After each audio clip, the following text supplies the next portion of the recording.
No music at the Open today. Filipino Uncut, and today even no script. A lot of times, back there behind the camera, I'm looking at a 70-inch TV, and I use it for a computer monitor. But Arvie came over today to do some extra work on the swimming pool. We're trying to seal any gaps, right? Yeah. Any gaps, and so after getting hammered at the chicken fights, my worst day ever, 5 losses, but I bet real small, but still 5 losses, no wins. I went and got everybody pizza, and I said, hey, let's come back and do a video real quick.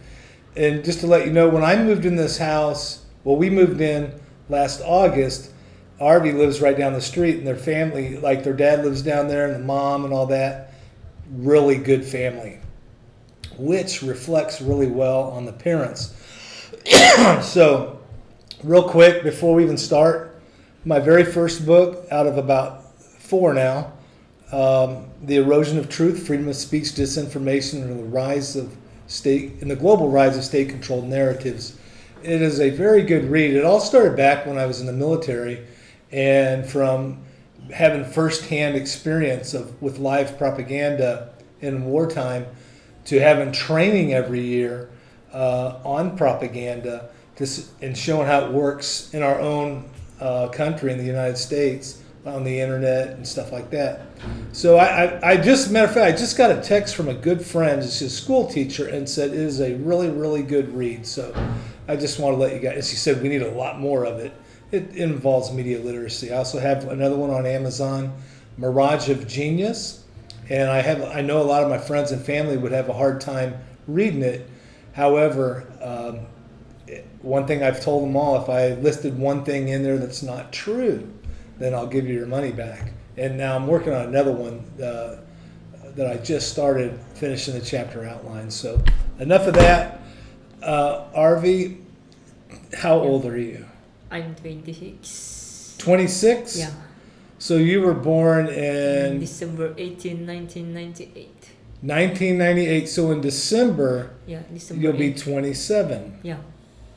And Arvie, mostly lately I've seen him, he's been working construction. Today is Saturday. But also one of the things when I got here and met you is we share an interest. I become very interested in the Sabong, or the chicken fighting, and raising chickens, the roosters. And Arvie has really taught me a lot about, a little bit about the different breeds and stuff like that. So first off, tell us, how were your grades in school when you were a little kid? Little kid, like. Your grades, how did you do in school? Did you do a good job? Yeah. Don't know, but I'm intelligent, Yeah. Ever make honor student? No, but I'm an athlete. Oh, you're at what sport? Basketball and volleyball. Basketball and volleyball. Yeah. Interesting. I didn't know that, because I remember up there in the basketball league, I saw you there playing. I didn't realize that you had any skill in it, but I wasn't really looking. I can play a little basketball too myself. Yeah, I know. I can see. Okay, yeah. My best game ever, I hit 33 points in the 8th grade against a really good team, and we won by 1 point. And I only missed one shot the whole game. They were playing man-to-man defense. Man-to-man defense, no zone. And so people would get out of the way, and I would just drive and make an athletic play to the hoop. You have some chicken. How many roosters do you have? I think 10. 10 roosters? Yeah. And how many hens? 10. 10 and 10. And one time I ordered and they build it, I ordered a fly pen because I got something I want to do with that. And they build it just a little bit too big. So I still went ahead and paid for it. And I had to I was like, well, let me give it to Arvie. And it was like $90 US.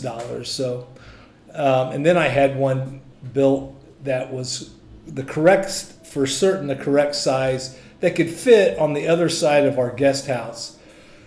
In that fly pen, do you have any chickens in there right now? Yeah. Yeah. How many hens and how many brood or cocks? 1 broodcock and 5 hens. 5? Ooh, Yeah. he's busy. Yeah. And are they producing eggs? Yeah. Now, So- what are you doing with the eggs? And eat and going to eat. Eating? that, No, yeah. that's that. Yeah.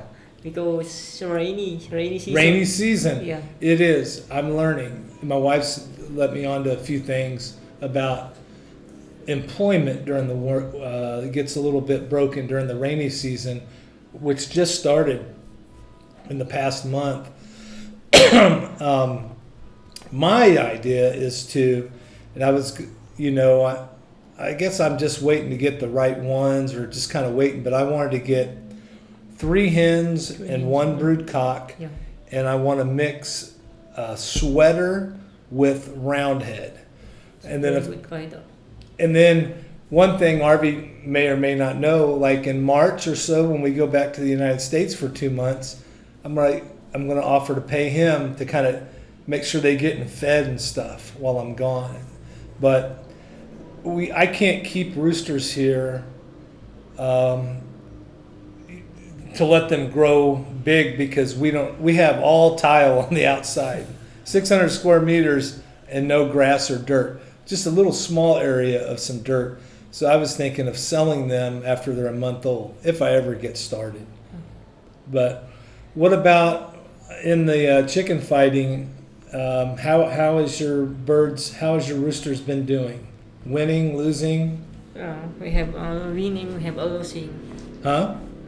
Winning and losing is the part of the game. It is a Yeah. part of the game. Yeah. Do you have? Sometimes you win, sometimes I'm lost.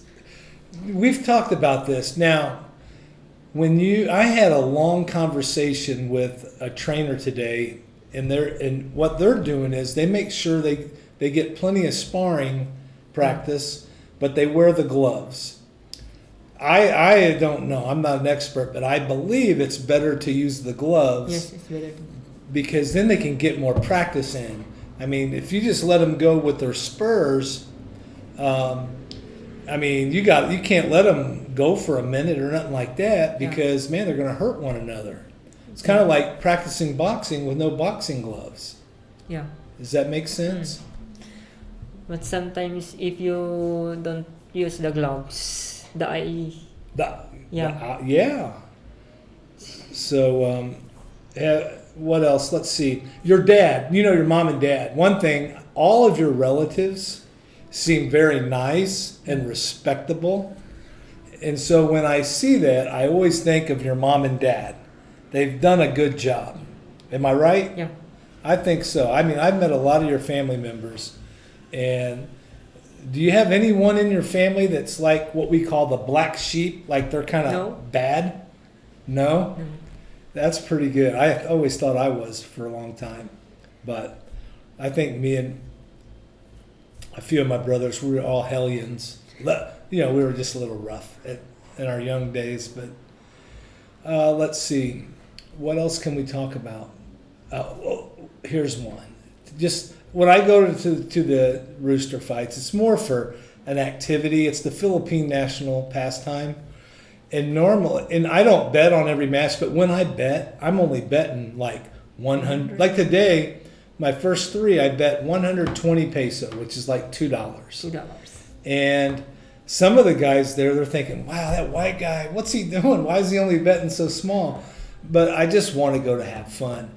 But when I try to find out who are the good handlers, the trainers. If I find like Jackson Rossini, he's supposed to be a pretty solid one. He has some trophies. Do you know him? Yeah. Okay. The guy up the street, pretty good. I know he gets his chickens ready and stuff like that. In the United States, chicken fighting is not legal because it is. And I'm not an advocate and going to go say, oh, we need to make it legal in the United States. Absolutely not. I will say this.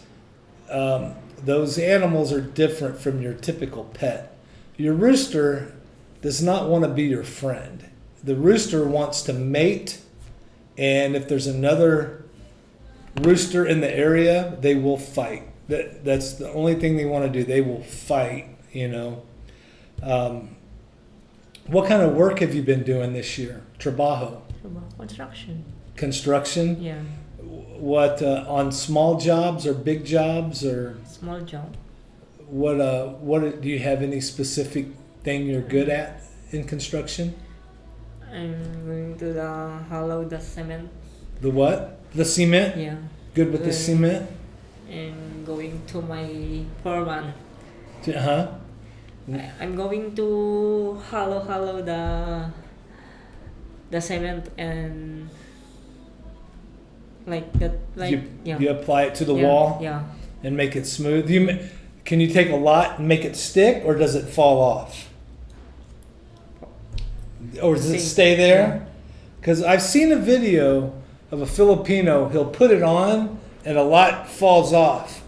And then the foreman came and showed him a better technique to where it stays there. And, well, anything else? Here's one. Yeah. On the last Filipino Uncut, we had our pastor of our church, Calvary Baptist Church. I saw something on your Facebook a long time ago that made me think that either you go to church or at least you believe in God and all that. Yeah. Do you have a church that you go to every week right now? Like Sunday, will you go to church? Yeah, sometimes. Where at? The Victory in Robinson. Is that Catholic or? No, it's the Baptist. Baptist? Yeah. Yeah, I thought so. So, anyway, well, ours is Calvary Baptist Church. I'm not a recruiter there since you have a church that you go to. But I like it. You know, the pastor, he was on this video on YouTube just on the last episode. And he's a really good pastor. And it's like half of when he's sitting there preaching, half of it's in English. So I can follow along. So that's good. How's your English? Not good. It's what? The English? Yeah. Do you speak English good or okay? I'm not good in English. Good enough for me, though. I've always been able to communicate with Arvie ever since I've been here. So we got to find me a round head and sweater. And we got to make them. And then, hey, if I sold them at 1 month old, when they're 1 month and they're a good breed, how many peso will I get for one? For 1 month old? Yeah. I don't think so, but it's 3,500. 3,500 peso at 1 month? In the farm. At the farm? At the farm. Yeah. So you think I could sell them for 3,000? Yeah. Okay, that's good to know. We'll see how that goes. Anyway, I hope you have enjoyed meeting Arvie. He's a good young man. Talk to you later.